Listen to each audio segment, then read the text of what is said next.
ప్రస్తుతానికి బహిరంగంగా భారతీయ జనతా పార్టీ అద్భుతమైనటువంటి ఒక విచిత్రమైనటువంటి మోసపూరితమైనటువంటి నాటకం ఆడుతున్నారు నారా చంద్రబాబు నాయుడు గారు.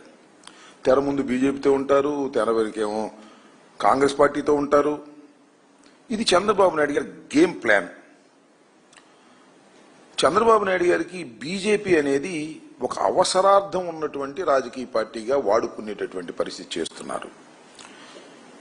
నిన్న చాలా విచిత్రం, హైదరాబాద్లో మనకు ఒకప్పుడు ఉమ్మడి రాజధాని, నందమూరి తారక రామారావు గారు కూడా హైదరాబాద్ రాజధానిగా ఉన్నటువంటి ప్రాంతాన్ని, మన ప్రాంతాన్ని ముఖ్యమంత్రిగా చేసినటువంటి వ్యక్తి.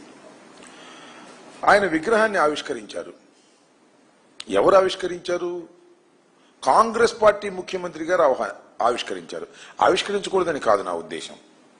కాంగ్రెస్ పార్టీ ముఖ్యమంత్రి గారు వెళ్లి ఆవిష్కరించారు. కాంగ్రెస్ పార్టీకి వ్యతిరేకంగా పెట్టినటువంటి రాజకీయ పార్టీ అని ఎన్టీ రామారావు గారు చెప్పారు. నిన్న మహానాడులో కూడా చంద్రబాబు నాయుడు గారు దాన్ని ఓదరగొట్టారు. ఇవాళ రేవంత్ రెడ్డి గారు వెళ్ళి దాన్ని ఓపెన్ చేస్తే అద్భుతమైన మాటలు చెబితే తెలుగుదేశం జెండాలు పుచ్చుకుని అందరూ స్వాగతం పలికారు. చిత్రం చూశారుగా. కాంగ్రెస్ పార్టీ ముఖ్యమంత్రి కాంగ్రెస్ పార్టీకి వ్యతిరేకంగా పెట్టినటువంటి ఒక రాజకీయ పార్టీకి స్వర్గస్థుడైనటువంటి ఎన్టీ రామారావు గారి విగ్రహాన్ని కాంగ్రెస్ పార్టీ ముఖ్యమంత్రి ఆవిష్కరిస్తుంటే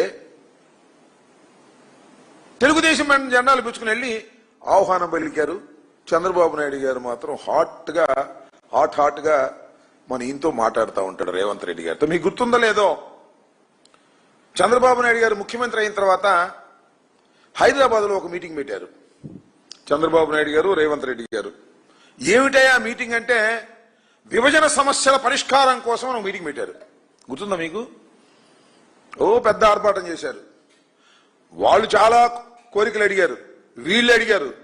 తల వాసిపోయి తిరుపతిలో వాటా కూడా కావాలన్నారు వాళ్ళు. అంతేకాదు బీచ్లో కూడా వాటా కావాలన్నారు. అబ్బాయి ఇప్పుడు లాభం లేదు అబ్బాయి, మళ్ళా వాయిదా వేస్తున్నాం, దీనికి ఒక కమిటీ వేస్తున్నాం, ఈ కమిటీ అనేక సార్లు కూర్చుని సమస్యలు పరిష్కరిస్తుంది అన్నారు. మళ్ళా కమిటీ కూర్చుంది. ఏమిటి డ్రామాలు నాకు అర్థం కాల. ఇలాంటి అద్భుతమైనటువంటి నాటకాలు ఆడుతున్నటువంటి పరిస్థితులు ఇవాళ మనకు కనిపిస్తున్నాయి. యాతావాత నేను చెప్పాలనుకుంటుంది ఏంటంటే, చంద్రబాబు నాయుడు గారికి ఇక్కడ కాంగ్రెస్ బి టీం, ఆంధ్రప్రదేశ్లో చంద్రబాబు నాయుడు గారికి కాంగ్రెస్ పార్టీ ఒక బి టీం. అలాగే తెలంగాణలో కాంగ్రెస్ పార్టీకి తెలుగుదేశం పార్టీ ఒక బి టీం. ఏమిటి డ్రామాలే నాకు అర్థం కాలేదు. ఏమిటి విచిత్రమైనటువంటి రాజకీయాలు? సిగ్గు లజ్జ ఉన్నాయా రాజకీయాల్లో? ఒక స్పష్టత లేదా? సరే, ఎన్టీ రామారావు గారు అంటే అందరికి గౌరవం, అది వేరే విషయం. ఎందుకంటే ఆయన పరమపదించాడు. నీకు తప్ప అందరికీ గౌరవం, చంద్రబాబు నాయుడు గారికి తప్ప అందరికీ గౌరవమే, దానిలో సందేహం లేదు. కానీ ఇలాంటి అనైతికమైన రాజకీయాలు నడుపుతున్నటువంటి వ్యక్తి నారా చంద్రబాబు నాయుడు గారు. ప్రతిసారి ఇది ఇలాగే జరుగుతోంది. అవసరం వచ్చినప్పుడల్లా కాంగ్రెస్ పార్టీ మీద లవ్ అండ్ ఎఫెక్షన్ చూపిస్తాడు. మనం చూశారు కదా, తెలంగాణలో కాంగ్రెస్ పార్టీతో కలిసిపోయాడు, ఎన్నికల ప్రచారానికి వెళ్ళాడు, తుక్కుగా ఓడగొట్టారు, అది వేరే అంశం. ఎప్పుడు ఏ పార్టీతో కలుస్తాడో చంద్రబాబు నాయుడు గారి రాజకీయం ఎవ్వరికీ తెలియనటువంటి రాజకీయం, మోసపూరితమైనటువంటి రాజకీయం. అలాంటి మోసపూరితమైన రాజకీయాలు ఇవాళ చంద్రబాబు నాయుడు గారు చేస్తున్నారు. ఆల్రెడీ ఈ విషయం భారతీయ జనతా పార్టీ కూడా తెలిసి ఉంటుంది. వాళ్ళు మేధావులే, భారతదేశాన్ని పరిపాలిస్తున్నారు కదా 3 సార్లు నుంచి, వాళ్ళకి తెలిసే ఉంటుంది. ఈ మధ్యన చంద్రబాబు నాయుడు అసలు బీజేపీకి సీటే లేదన్నాడు, పార్లమెంట్ సీటు. అంటే అర్థమవుతుంది, కూటమిలో చంద్రబాబు నాయుడు గారు చేస్తున్నటువంటి సిగ్గుమాలిన అనైతికమైన రాజకీయాలను భారతీయ జనతా పార్టీ కూడా కనిపెడుతుంది, వాళ్ళు కూడా ఆలోచన చేస్తున్నారు అనేటువంటి భావన సర్వత్రా అనుకుంటున్నారు. ఇప్పుడు ఏం జరిగిందో తెలియదు. చంద్రబాబు నాయుడు గారు ఎప్పుడు ఏ పార్టీతో జత కడతాడో, ఏ పార్టీకి వెన్నుపోటు పొడుస్తాడో, ఏ పార్టీని వదిలేస్తాడో అనేది మనం చిన్నప్పటి నుంచి చూస్తున్నాం. మా చిన్నప్పటి నుంచి కాంగ్రెస్తో, సిపిఐతో, సిపిఎంతో, బీజేపీతో, పవన్ కళ్యాణ్తో, ఒక్క వైఎస్ఆర్ కాంగ్రెస్ పార్టీతో తప్ప అన్ని పార్టీలతోనూ కలిసినటువంటి మేధావి, మోసగాడు అలాంటి వ్యక్తి నారా చంద్రబాబు నాయుడు గారు చేస్తున్నటువంటి ఈ రాజకీయాలు చూస్తుంటే దీన్ని అంటారేమో. మరి మొన్నది మహానాడు ఏమన్నారు, హైబ్రిడ్ మహానాడు అంట. ఏం హైబ్రిడ్ నాకు అర్థం కాల. ఇది హైబ్రిడ్ రాజకీయాలు. బీజేపీ కాంగ్రెస్, ఆ రెండుకి పడదు, రెండు ప్రత్యర్థి పార్టీలు. కానీ చంద్రబాబు నాయుడు గారు రెండింటిని మేనేజ్ చేస్తాడు. This is hybrid. అద్భుతమైనటువంటి హైబ్రిడ్ రాజకీయాలు నారా చంద్రబాబు నాయుడు గారు చేస్తున్నారని చెప్పడానికి ఇంతకన్నా పచ్చి ఉదాహరణలు ఏమైనా ఉంటాయా నేను అడుగుతా ఉన్నా. రేవంత్ రెడ్డి గారు మామూలుగా పొగళ్ళ, ఇందిరాగాంధీని ఎన్టీ రామారావు గారు ఈ రెండు ఆశయాల మీద నడుస్తున్నాడు కాంగ్రెస్ పార్టీ. ఇది ఉంపదేక చంద్రబాబు ఆశయాలతో పాటు కూడా నడుస్తుంది కాంగ్రెస్ పార్టీ అని ఇంకా చెప్పలా పొరపాటుని. ఇలాంటి దౌర్భాగ్యమైనటువంటి రాజకీయాలు, అనైతికమైన రాజకీయాలు నారా చంద్రబాబు నాయుడు గారు పదే పదే ఆడుతా ఉన్నాడు. ఇంకపోతే మహానాడు 2 రోజుల పాటు జరిగింది, చాలా అద్భుతంగా జరిగిందని చెప్తున్నారు. ఎవరు? ఆంధ్రజ్యోతి, ఈనాడు, వాళ్ళకు ఉన్నటువంటి TV5 ఇవి అద్భుతంగా జరిగింది, ఫుల్ సక్సెస్. ఇవాళ మీరు పేపర్లు చూడండి, మహానాడు సక్సెస్ అని ఫ్రంట్ పేజీలు వేసుకుంటున్నారు. ఎందుకు వేసుకోవాలి అసలు నాకు అర్థం కాలే. సెక్స్ అయితే అసలు వేసుకోవాల్సిన అవసరంలా, సక్సెస్ కాలేదన్నమాట. చూస్తున్నా నేను వాట్సాప్లోను, అక్కడ ఇక్కడ యూట్యూబ్లోను. ఏమండి మాకు చీరలు ఇస్తామని తీసుకెళ్లారు, చీరలేక కొట్టారండి నేను ఒక ఆమె. మాకు డబ్బులు ఇస్తామన్నారు, డబ్బులేక కొట్టారండి ఒక ఆమె. అంటే చీరలకి డబ్బులు ఇచ్చి, చీరలు ఇచ్చి మహానాడుకు తీసుకువెళ్లవలసినటువంటి పరిస్థితి 2 సంవత్సరాల తర్వాత మీకు కలిగింది అంటే ఎంతగా మీ పార్టీ రేటింగ్ పడిపోతుందో అర్థం చేసుకోండి.